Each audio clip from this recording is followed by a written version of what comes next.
ఓం శాంతి 8/5/2026 సాకార ఈశ్వరీయ మధుర మహావాక్యాలు. మధురమైన పిల్లలారా, ఇప్పుడు మీరు శూద్ర వంశం నుండి వెలువడి బ్రాహ్మణ వంశంలోకి వచ్చారు. తండ్రి బ్రహ్మ నోటి ద్వారా మిమ్ములను దత్తత తీసుకున్నారు కనుక ఇదే ఖుషీలో ఉండండి. ప్రశ్న: ఏ నిగూఢ రహస్యాన్ని బ్రాహ్మణ కులంలోని పిల్లలే అర్థం చేసుకోగలరు? జవాబు: నిరాకార శివబాబా మా తండ్రి, ఈ బ్రహ్మ మా తల్లి. నిరాకార భగవంతుడు మాతాపిత బంధు సఖునిగా ఎలా అవుతారో ఈ గుహ్యమైన గుప్త రహస్యాన్ని బ్రాహ్మణ కులంలోని పిల్లలు మాత్రమే అర్థం చేసుకోగలరు. అందులో కూడా దైవీ కులంలో ఎవరైతే ఉన్నత పదవిని పొందేవారుగా ఉంటారో వారే ఈ రహస్యాన్ని యథార్థంగా అర్థం చేసుకుంటారు. ఓం శాంతి. పిల్లలు కూర్చొని ఉన్నారు. మా బాప్దాదా వచ్చి ఉన్నారు అని భావిస్తూ ఉన్నారు. తండ్రి దాదాతో కలిసి ఉంటారు కనుక బాప్దాదా వచ్చారు అని అంటారు. వారు టీచర్ కూడా అయినారు. తండ్రి దాదా లేకుండా ఏది చెప్పలేరు. బుద్ధి పని చేయాల్సి ఉంటుంది, ఎందుకంటే ఇది క్రొత్త విషయం కదా. అజ్ఞాన కాలంలో ఒక్కరినే స్మృతి చేస్తారు. మా గురువు ఫలానా స్థానంలో ఉన్నారు అని చెప్తారు. వారి శరీరం పేరు తెలుసుకొని ఉంటారు. మా తల్లి మా తండ్రి ఫలానా స్థానంలో ఉన్నారు అని అంటారు. వారికి నామరూపాలు అన్నీ ఉన్నాయి. అయితే మనుషులు సంక్షిప్తంగా వ్రాసేశారు. మనుషులు ఏదైతే తయారు చేశారో అందులో ఏదో ఒక తప్పు ఉండనే ఉంటుంది. త్వమేవ మాతశ్చ పితా త్వమేవ అని ఒక్కరికే మహిమ ఉంది, మీరే తల్లి తండ్రి అని. బ్రహ్మను కూడా ఇలా మహిమ చెయ్యరు. అలా మహిమ చేసినప్పుడు ఇతడి నామరూపాలు బుద్ధిలోకి రావు. అలాగే విష్ణువు శంకరుల నామరూపాలు కూడా బుద్ధిలోకి రావు. నీవే తల్లి తండ్రి, మేము నీ సంతానము అని మహిమ చేస్తారు. అప్పుడు కూడా బుద్ధి పైకే వెళ్తుంది. కృష్ణుణ్ణి ఎవ్వరూ స్మృతి చెయ్యరు. స్మృతి నిరాకారుడినే చేస్తారు. ఈ మహిమ వారిదే. తండ్రి చెప్తారు, ఇక్కడ కూర్చున్నప్పుడు లౌకిక సంబంధాల నుండి బుద్ధి యోగాన్ని తొలగించి పారలౌకిక తండ్రిని స్మృతి చెయ్యండి. ఈ సమయంలో మధుబన్లో వారు మీ సన్ముఖంలో ఉన్నారు.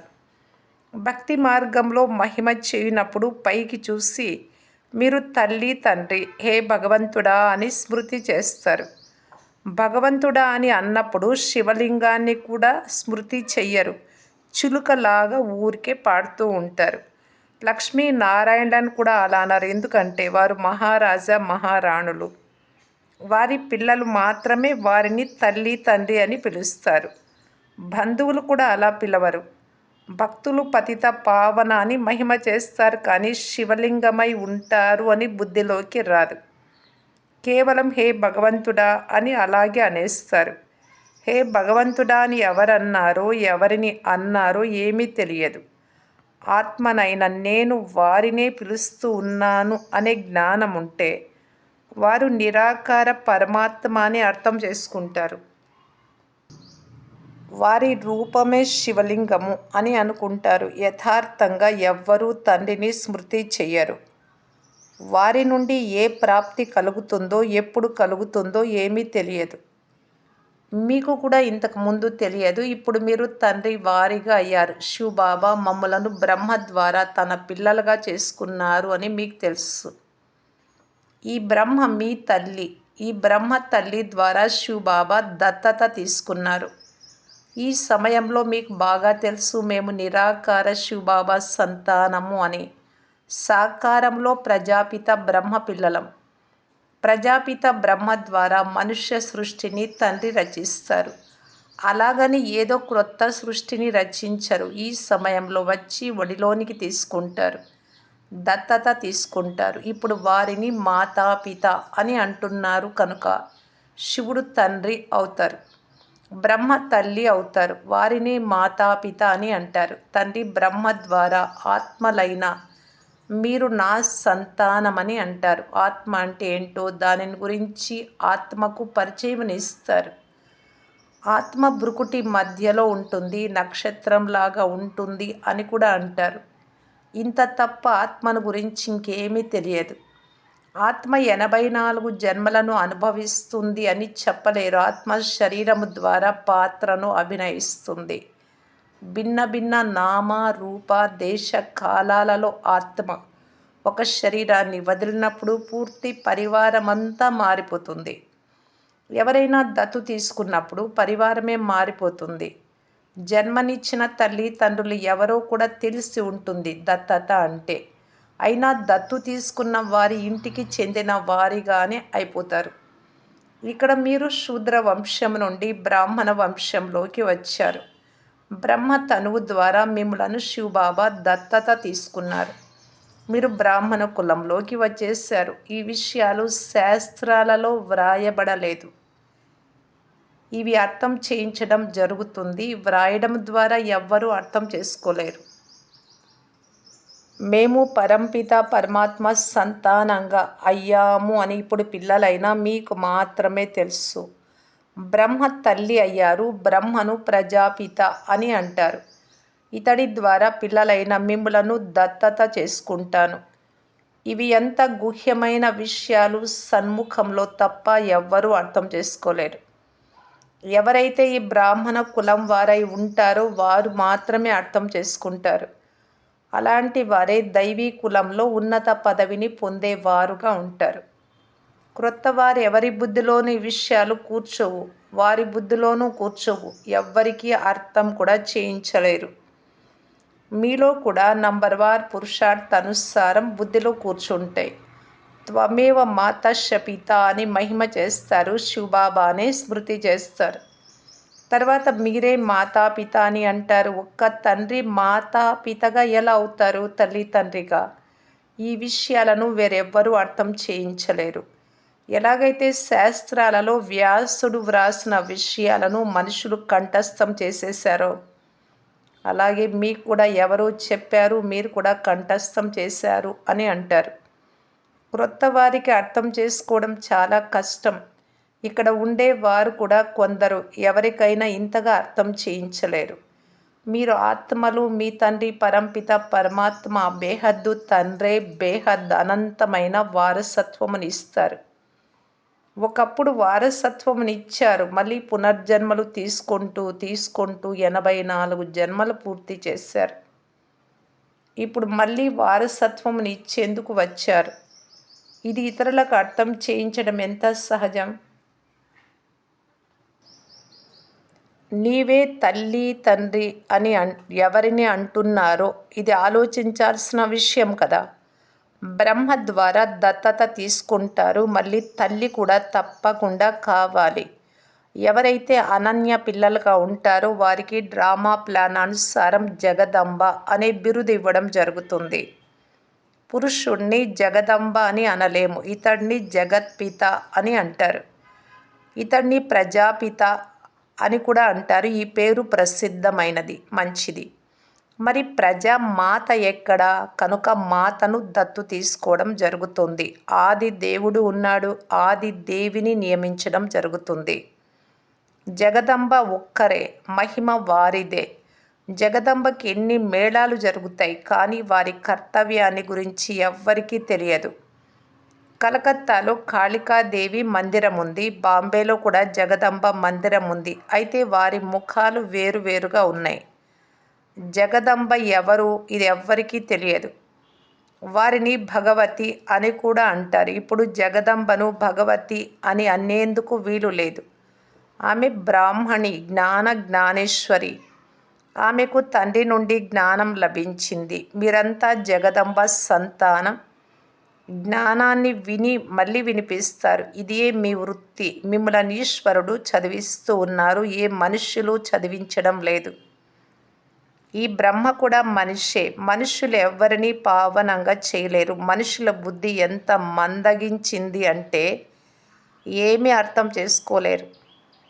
పతిత పావనుడు ఒక్క తండ్రి మాత్రమే. వారు పతితులను పావనంగా చేసేందుకే వస్తారు. ఈ పూర్తి ప్రపంచమంతా తమో ప్రధానంగా ఉంది. అందరూ పతితులుగానే ఉన్నారు. క్రొత్త ప్రపంచం పావనమైనది, పాత ప్రపంచం పతితమైనది. పాత ప్రపంచంలో నరకవాసులుంటారు, క్రొత్త ప్రపంచంలో స్వర్గవాసులుంటారు. సత్యుగంలో కేవలము భారత్వాసి దేవీ దేవతలే ఉంటారు, వేరెవ్వరూ ఉండరు అని మీ బుద్ధి కూడా చెప్తుంది.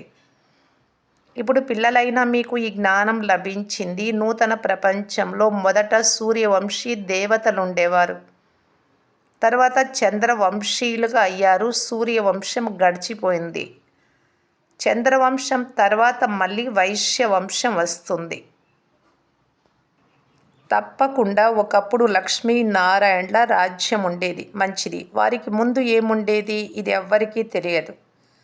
పిల్లలైనా మీకు తండ్రి సృష్టి చక్రం యొక్క రహస్యాన్ని అర్థం చేయించారు. ద్వాపరయుగంలో వైశ్యవంశీయులు ఉండేవారు, కలియుగంలో శూద్రవంశీయులు ఉంటారు.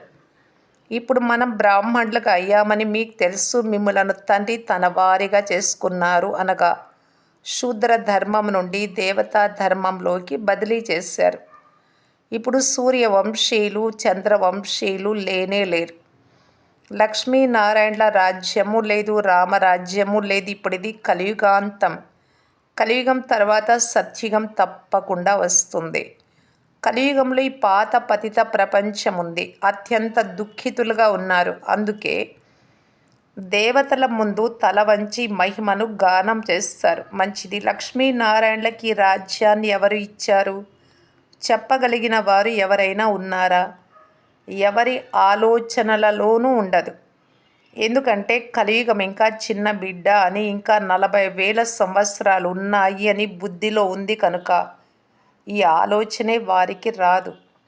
ఇప్పుడు మీకు ఈ ఆలోచన వస్తుంది. మాకు స్మృతి నిలవడం లేదు అని కొంతమంది పిల్లలు అంటారు. ఎందుకంటే ఉదయమే లేచి స్మృతిలో కూర్చొని ధారణ చెయ్యరు. అర్థం కూడా చేసుకుంటారు, కానీ ఎవ్వరికీ అర్థం చేయించలేరు. ఇలా తప్పకుండా జరుగుతుంది. అందరూ ఒకే విధంగా బుద్ధివంతులుగా అవ్వలేరు. బుద్ధివంతులుగా కావాలి, బుద్ధిహీనులు కావాలి. చాలా బుద్ధివంతులు రాజులు రాణులుగా అవుతారు. ఎవరెవరు ఎంతెంత ఎక్కువగా అర్థం చేసుకుంటారో, ఇతరులకు అర్థం చేయిస్తారో వారి పేరు అంతగా ప్రసిద్ధమవుతుంది. ప్రదర్శనలు జరుగునప్పుడు బాబా ఫలానా వారిని పంపించండి అని వ్రాస్తారు. అంటే మీరు అర్థం చేయించలేరా అని అడిగితే అందుకు బాబాతో పిల్లలు ఇలా అంటారు, వారికి ఎక్కువ ప్రాక్టీస్ ఉంది, మేము కాస్త కచ్చాగా ఉన్నాము అని అంటారు. బాబా స్వయంగా కూడా ఎక్కడి నుండైనా నిమంత్రణ ఆహ్వానం లభించినప్పుడు ఎవరెవరు ఉన్నారో వ్రాసి పంపండి, అప్పుడు ఎవరెవరిని పంపాలో నేను చూస్తాను అని అంటారు. సన్యాసులు కూడా ఆ నిమంత్రణలో ఉన్నారా? అప్పుడు చాలా మంచి బ్రహ్మకుమారిని పంపాల్సి ఉంటుంది సన్యాసులకు చెప్పటానికి. ప్రకాశమణి ఉన్నారు, మనోహర్ ఉన్నారు, గంగే ఉన్నారు. వీరిలో ఎవరినైనా పంపండి. పిల్లలు చాలామంది ఉన్నారు. జగదీష్ను పంపండి, రమేష్ను పంపండి. వీరు ఒకరికన్నా మరొకరు చురుకైన వారు అని మీకు కూడా తెలుసు. ఏ విధంగా జడ్జ్, మెజిస్ట్రేట్, శాంతి భద్రతల అధికారి ఉంటారు కదా, వారు ఒకరికంటే ఒకరు తెలివైన వారిగా ఉంటారు. ఒకరికంటే ఒకరు తెలివైన వారు అని ప్రభుత్వానికి తెలుసు. అందుకే కేసు ఒకరి తర్వాత ఒకరికి బదిలీ అవుతుంది. తర్వాత హైకోర్టుకు వెళ్తుంది. తర్వాత దానికన్నా పైకి సుప్రీంకోర్టుకు వెళ్తుంది. వారు కూడా తీర్పు సరిగ్గా ఇవ్వలేదంటే మళ్ళీ దానికన్నా పైకి వెళ్తారు. వారిపై మీరు దయ చూపండి అని అడుగుతారు. రాష్ట్రపతి దగ్గరకు వెళ్తారు. ఇప్పుడు ఈ విషయాలన్నీ ఇక్కడే జరుగుతాయి. సత్యత్రేతాయుగాలలో ఇవన్నీ ఉండవు. మళ్ళీ ద్వాపర యుగంలో రాజా రాణుల రాజ్యం ఉంటుంది. అక్కడ మహారాజా మహారాణులే కేసులు సంభాళిస్తారు. కేసులు కూడా కొన్నే ఉంటాయి. ఇప్పుడు తమో ప్రధానులుగా పతితులుగా ఉన్నారు కదా, కనుక చక్రవర్తి వద్దకు కేసు వెళ్ళినప్పుడు కొద్ది శిక్ష విధిస్తారు. కఠినమైన తప్పు జరిగినప్పుడు కఠినమైన శిక్షను వేస్తారు. ఇక్కడ న్యాయాధీశులు న్యాయవాదులు చాలామంది ఉన్నారు. వారి కార్య వ్యవహారాలలో వ్యత్యాసం ఉంటుంది. సత్యుగంలో ఏం జరుగుతుందో ఎవ్వరికీ తెలియదు. ఇప్పుడు తండ్రి అన్ని విషయాలు అర్థం చేయిస్తారు. ఈ లక్ష్మీనారాయణులు మీకు తెలుసా అని ఎవరినైనా ప్రశ్నించండి. ఉదాహరణకు బిర్లా ఉన్నాడు. చాలా మందిరాలు కట్టిస్తూ ఉంటాడు. ఎవరైనా మంచి పిల్లలైతే వారికి లెటర్ వ్రాయండి. మీరు అనేక లక్ష్మీనారాయణల మందిరాలను నిర్మిస్తారు. సత్యుగానికి ముందు కలియుగం ఉండేది. మరి వీరికి రాజధాని ఎలా లభించింది? కలియుగంలో ఏమీ లేదు. దేవతలు ఎవరితోనూ యుద్ధం చేసి ఉండరు. యుద్ధం ద్వారా ఎవ్వరూ విశ్వానికి యజమానులుగా అవ్వలేరు. విశ్వాధికారులుగా ఉండిన లక్ష్మీనారాయణల చిత్రాలు ఇక్కడ పెట్టబడి ఉన్నాయి. ఇప్పుడు ఇది కలియుగం. ఇక్కడ ఆయుధాల ద్వారా యుద్ధాలు జరుగుతాయి. క్రైస్తవ ధర్మం వారు పరస్పరం ఒక్కటై ప్రేమతో వ్యవహరించినట్లయితే విశ్వాధికారులుగా అవ్వగలరు అని తండ్రి చెప్తారు. కానీ ఈ లక్ష్మీనారాయణలే విశ్వాధికారులుగా అవ్వగలరు. వీరు పరస్పరము ఒక్కటైతే యజమానులుగా అవ్వగలరు అని బుద్ధి చెప్తుంది. కానీ సత్యుగంలో ఎవ్వరూ రాజులుగా రాణులుగా అవ్వలేరు. డ్రామాయే అలా తయారు చేయబడింది. ఇప్పుడు మీరు మళ్ళీ యోగ బలము ద్వారా స్వర్గ వారసత్వం తీసుకుంటున్నాము అని, కల్పక్రితం కూడా సంగం యుగంలో తండ్రి నుండి పదవిని పొందాము అని, 84 జన్మలు పూర్తి చేసి మళ్ళీ వారసత్వాన్ని తీసుకుంటున్నాము అని మీరు అర్థం చేయించవచ్చు. మంచిది. మధురాతి మధురమైన అపురూపమైన పిల్లలకు మాతాపిత బాప్దాదాల ప్రియ స్మృతులు మరియు గుడ్ మార్నింగ్. ఆత్మిక పిల్లలకు ఆత్మిక తండ్రి నమస్తే. ధారణ కొరకు ముఖ్య సారము. ఫస్ట్ పాయింట్, స్వయంలో ధారణ చేసేందుకు, ఇతరులచే చేయించేందుకు ఉదయమే లేచి తండ్రి స్మృతిలో కూర్చోవాలి. ఏం అర్థం చేసుకున్నారో దానిని ఇతరులకు అర్థం చేయించే అభ్యాసం చేయాలి. సెకండ్ పాయింట్, లౌకిక సంబంధాల నుండి బుద్ధి యోగాన్ని తొలగించి ఒక్క పారలౌకిక తండ్రిని స్మృతి చేయాలి. తండ్రి నుండి ఏ జ్ఞానమైతే లభించిందో అది విని అందరికీ వినిపించాలి. ఇదే మీ కర్తవ్యం. వరదానము, ఇముడ్చుకునే శక్తి ద్వారా ఏక మతం యొక్క వాతావరణాన్ని తయారు చేయు దృష్టాంత రూపు భవ. ఎవరైతే ఒకే రకమైన మణులుగా ఉన్నారో, ఒక్కరి లగన్లో మరియు ఏకర స్థితిలో స్థితమై ఒక్కరి శ్రీమతాన్ని అనుసరిస్తూ ఉంటారో, పరస్పరము సంకల్పాలలో కూడా ఒకే విధంగా ఏక మతం కలిగి ఉంటారో వారే మాలలో కూర్చోబడతారు. అయితే అన్నింటినీ ఇముడ్చుకునే శక్తి ఉన్నప్పుడే ఏక మతం యొక్క వాతావరణం తయారవుతుంది. ఒకవేళ ఏ విషయంలోనైనా భిన్నత వస్తే ఆ భిన్నతను ఇముడ్చుకోండి. అప్పుడు పరస్పరంలో ఏకత ద్వారా సమీపంగా వస్తారు. అంతేకాక అందరి ముందు దృష్టాంత రూపంగా అవుతారు. స్లోగన్, ప్రతి సంకల్పము, మాట మరియు కర్మలో ఆత్మీయతను ధారణ చేసినప్పుడు సర్వీస్లో ప్రకాశం వస్తుంది. అవ్యక్త సూచన, సదా అచల్ అడోల్ ఏకర స్థితిని అనుభవం చేయటానికి బాప్దాదా తెలియజేస్తున్నారు. ఏదైనా బాధాకరమైన దృశ్యాన్ని చూస్తూ ఉన్న నథింగ్ న్యూ. ఎవరికైతే ఈ నథింగ్ న్యూ, ఏది క్రొత్తది కాదు పాతదే అనే పాఠం పక్కాగా ఉంటుందో వారు భయపడరు. ఏం జరిగింది, ఎలా జరిగింది, ఇది జరిగింది అనే సమాచారం వింటూ చూస్తూ కూడా డ్రామాలో తయారై ఉన్న నిర్ణయాన్ని శక్తిశాలిగా చూస్తూ ఇతరులకు కూడా శక్తినిస్తూ వెళ్ళండి. ప్రపంచంలోని వారు భయపడతారు, కానీ మీరు ఏకర స్థితిలో ఉండి ఆ ఆత్మలలో శక్తిని నింపుతారు. ఎవరు మీ సంపర్కంలోకి వచ్చినా వారికి శక్తులను, శాంతిని దానమిస్తూ వెళ్ళండి. ఓం శాంతి.